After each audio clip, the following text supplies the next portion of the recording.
kabar? Hai. Bentar ya, kita jaga prokes dulu. Oke. Hai, Mbak Ulan diceritain dong, lagi sibuk apa aja sih saat ini? Oke, aku buka masker dulu ya. Lagi sibuk. Ya ada beberapa hal lah yang pasti utama harus ada buat keluarga juga kan. Sesibuk apapun buat anak-anak. Masih menjalankan juga syuting-syuting film di dunia entertainment masih jalan. Sekarang lagi mau persiapan satu series lagi di Maret dan seriesnya ini action, jadi ada latihan-latihan, selain reading ada latihan fighting, nembak dan segalanya, dan ya masih ngurusin pastinya harus tetap ngurusin harus hands on di bisnis kecil aku, merendah. Salah satunya ya Lucy in the Sky ini yang kalian lagi hadir hari ini. Mbak Ulan, bicara soal pendapatan nih, mana yang menjadi sumber pendapatan seorang Wulan Guritno? Penghasilan dari artis atau bisnis? Ini tergantung. Jadi kadang juga penghasilan dari artis bisa lebih besar, kadang dari bisnis bisa lebih besar. Tapi kemudian kalau diurut ke belakang, aku juga bisa berbisnis modalnya juga dari penghasilan aku di dunia entertainment. Oke, gimana kalau kita lanjutin ngobrolnya di dalam sambil lihat-lihat Lucy in the Sky at Senayan Park.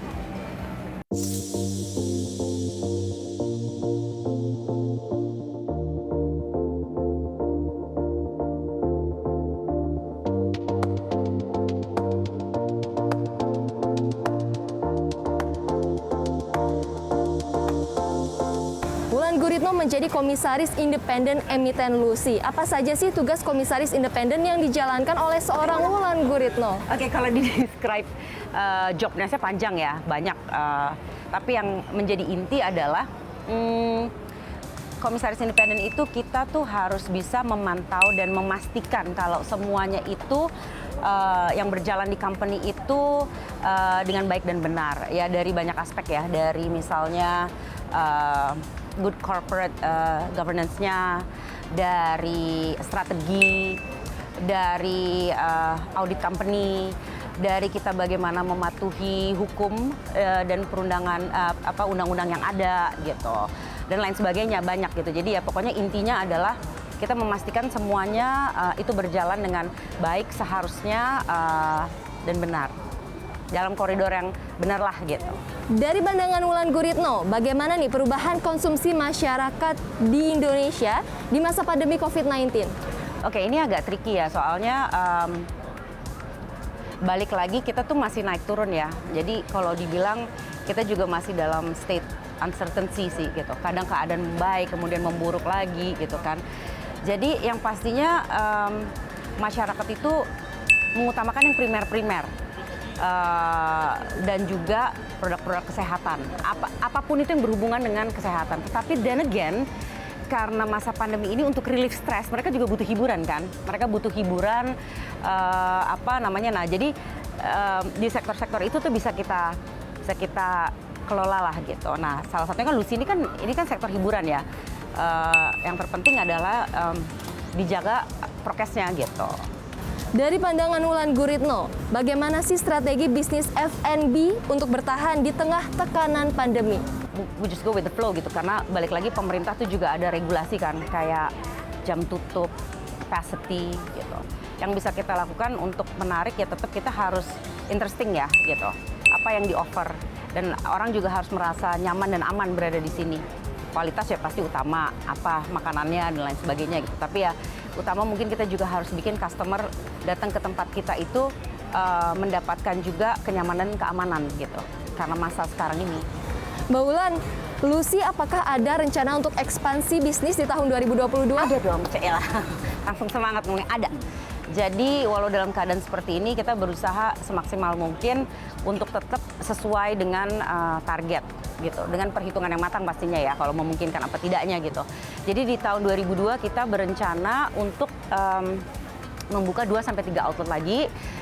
Yang udah pasti aja dulu ya, itu di bulan September kita akan buka di Peak Pantai Indah Kapuk. Kinerja saham Lucy dalam tren melemah. Apa ada rencana untuk buyback atau langkah lain agar harga saham bisa kembali ke harga IPO? Oke gini, kalau di market itu jujur saya kurang paham ya, karena pergerakan di market itu ya market yang tahu gitu. Yang bisa saya pahami adalah sektor realnya. Jadi bagaimana saya memastikan dan mengusahakan sebaik mungkin company ini tuh akan sehat terus gitu. Jadi cuman itu yang bisa dilakukan. Kalau market ya pergerakannya ya tergantung market juga gitu kan.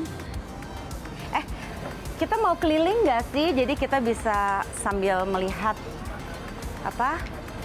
Lucy secara keseluruhan.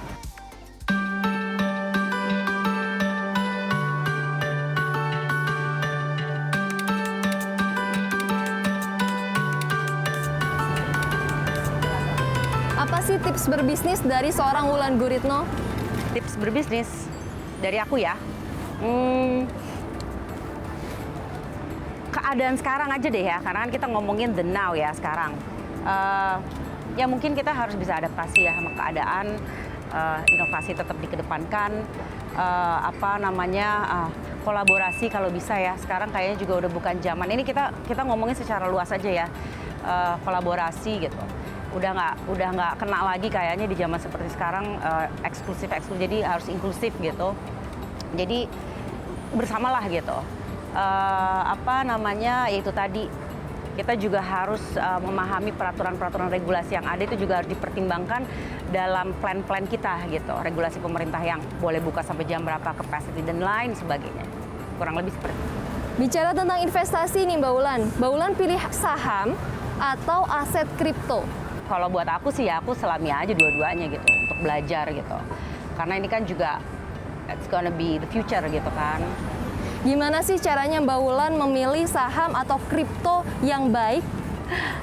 Kalau saham ya kita harus mempelajari kan ada regulasinya juga dari companies-companiesnya mana yang mau kita pilih gitu kan.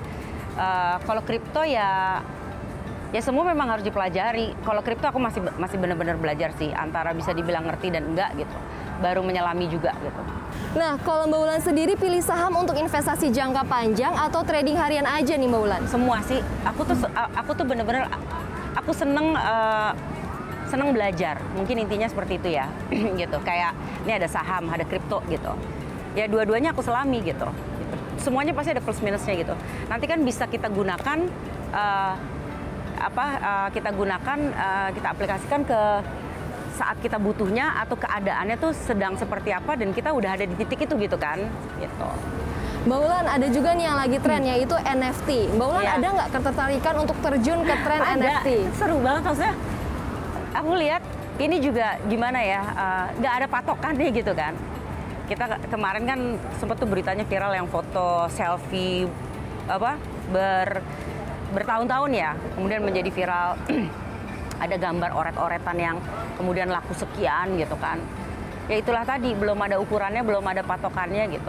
Itulah mungkin kita kembali diajak belajar menghargai atau menyukai sesuatu yang memang benar-benar menjadi pilihan kita gitu, nggak ada patokannya gitu, ya kan? Ya nggak sih gitu. Tapi ya seru sih ngikutinnya. Nah, Wulan Guritno dikenal mengoleksi tas mewah.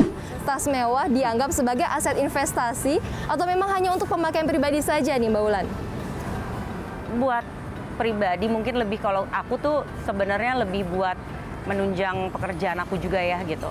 Kalau dibilang investasi, ya ada beberapa yang misalnya the classic ones gitu ya, memang bisa jadi investasi gitu. Walaupun banyak orang yang bilang masa tas investasi sih gitu kan, investasi ya tanah dan lainnya gitu. Tapi ya bisa juga jadi investasi. Apakah Wulan Guritno memberikan batasan anggaran khusus nih untuk membeli setelan penunjang Oh iyalah, penampilan? Iya. Semua harus selalu diperhitungkan gitu. Kita nggak bisa itu tadi yang kayak aku bilang sebelumnya, kalau nggak jadi lebih besar basak dari berarti yang kita punya kepentingan. Tetapi kemudian ya kita juga harus lihat, jadi harus dianggarkan, itu harus. Semua apa yang kita beli, apa yang mau kita kerjakan, itu tuh harus ada anggarannya gitu, harus. Kalau enggak, berantakan lah. Nah, Mbak Wulan pernah nggak sih belanja sampai kartu kreditnya ternyata limit? Mancing terus. Pernah, tapi terus kemudian kita belajar. Nggak seharusnya begitu. Barang-barangnya apa aja tuh Mbak? getas. Kebanyakan. Oke, terakhir nih Mbak Wulan, tips pengaturan keuangan dari seorang Wulan Guritno untuk para wanita yang juga mengelola bisnis sekaligus keluarga. Oke, itu tadi kita harus punya anggaran kan, itu adalah yang fundamental banget gitu dalam kita berumah tangga, dalam kita berbisnis, dalam anggaran pribadi gitu. Kalau nggak ada anggaran ya jadi berantakan. Jadi kita harus bikin plan pemetaan buat bisnis kita atau anggaran rumah tangga kita gitu kan. Nanti we'll see aja. Oke, thank you Mbak Wulan. Thank you so much CNBC.